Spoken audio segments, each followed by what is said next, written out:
Two religions, 2 billion Christians, almost 2 billion Muslims. Together, they account for more than half the people alive on Earth right now. And they both believe with deep conviction in the same basic architecture of what happens when you die.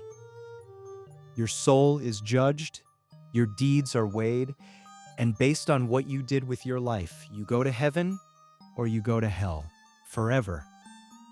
These two faiths were born in the same part of the world. They share the same God, they revere many of the same prophets, and they have remarkably similar visions of what awaits us after death. But the details are where it gets fascinating.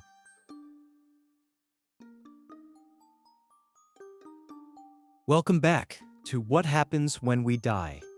In episode 1, we laid out the big picture, the near universal human belief that something survives death, that how you live determines what comes next, and that ritual matters. Today we're going deep into the two largest religions on earth, Christianity and Islam. Same God, same general framework. But when you zoom in, the maps of the afterlife they've drawn are surprisingly different in the best possible way. Because each one reveals something profound about what each tradition believes God is really like. Let's start at the end of your life. In both Christianity and Islam, death is not the end of the story, it's the end of the first act. In Christianity, what happens immediately after death is actually a matter of debate, even within the tradition. Many Christians believe the soul goes directly to face judgment. Others believe in something called soul sleep, a state of rest or unconsciousness until the final resurrection at the end of time. Catholics add a third option, purgatory, an intermediate state where souls are purified before entering heaven. What almost all Christians agree on is this: the soul continues. It doesn't simply vanish. In Islam, the picture is more detailed. When you die, your soul enters a state called barzakh, an Arabic word meaning barrier or partition. It's the realm between this life and the next. Think of it as a waiting room, but one where you already begin to experience a preview of your ultimate fate. Here's a remarkable detail from Islamic teaching. In the grave, two angels, Munkar and Nakir, come to question the newly dead about their faith. How you answer those questions shapes the quality of your existence in barzakh. For the righteous, it's peaceful and restful. For others, it's a foretaste of what's to come. This state lasts until the day of judgment, which could be tomorrow or a billion years from now. No one knows. Only God knows when the trumpet will sound. Both Christianity and Islam describe a final, cosmic moment of reckoning, a day of judgment at the end of history when every soul that has ever lived will stand before God and answer for its life. In Islam, this day has a name: Yom al-Qiyamah, the day of resurrection. The angel Israfil blows a trumpet, and every person who has ever lived is raised from the dead. Then comes the accounting. Each person is given a book, a complete record of everything they ever did, every thought they ever had. The righteous receive this book in their right hand. Those condemned receive it in their left. Then comes the bridge, called as-Sirat. It's described as a bridge stretched over the mouth of hell, thinner than a hair, sharper than a sword. The righteous cross it swiftly, others struggle and fall. In Christianity, the day of judgment is anchored to the return of Jesus Christ. The dead are raised. Every person stands before God, with Jesus at his right hand. The standard for judgment differs significantly between Christian traditions. Some emphasize faith alone, others emphasize faith and works. Still others stress grace. But the structure is the same: an accounting, a decision, a permanent destination. Here's what's striking about both traditions. Judgment is not a surprise.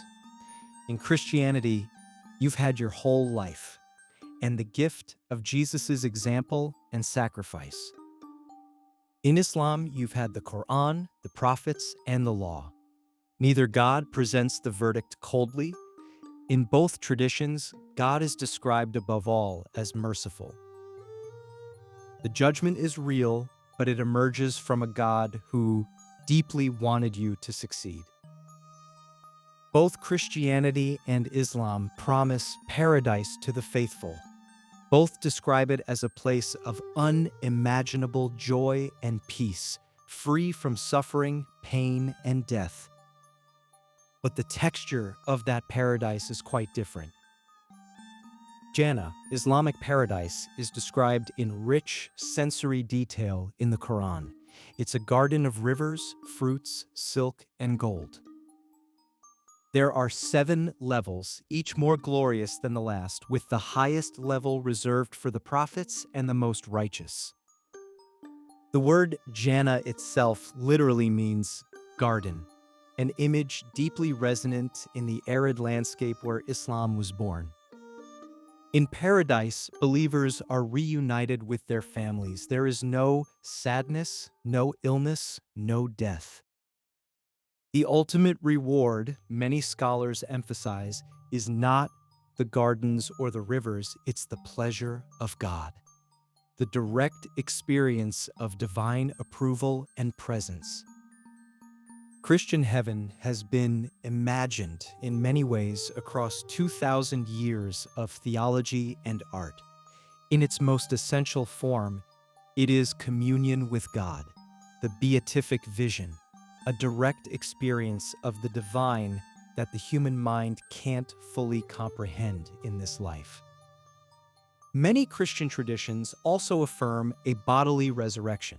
The idea that you won't just be a disembodied soul floating in eternity, but will have a transformed, glorified body. Heaven is often described as a city, the New Jerusalem, where God dwells with his people. No more tears, no more death, all things made new. One of the most interesting differences, Islam's Jannah is described with very specific physical pleasures. The Quran is detailed and unapologetic about this. Christian descriptions of heaven tend to be more abstract, more focused on the relationship with God than the furniture. Neither approach is wrong. They just reveal different instincts about what ultimate fulfillment really means. Both traditions teach that hell exists. Both describe it as a place of suffering, and both have theologians who have spent centuries arguing about exactly what that means. Jahannam, Islamic hell, is described in the Quran with vivid, detailed imagery: blazing fire, boiling water, chains, and garments of flame.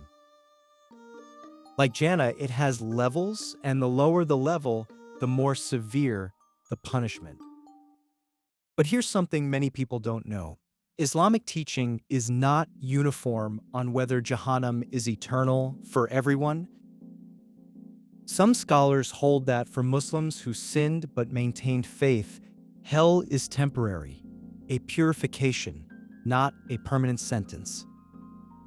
God's mercy, many Muslim scholars argue, is ultimately greater than his punishment. Hell in Christianity has one of the most complex theological histories of any concept in religion.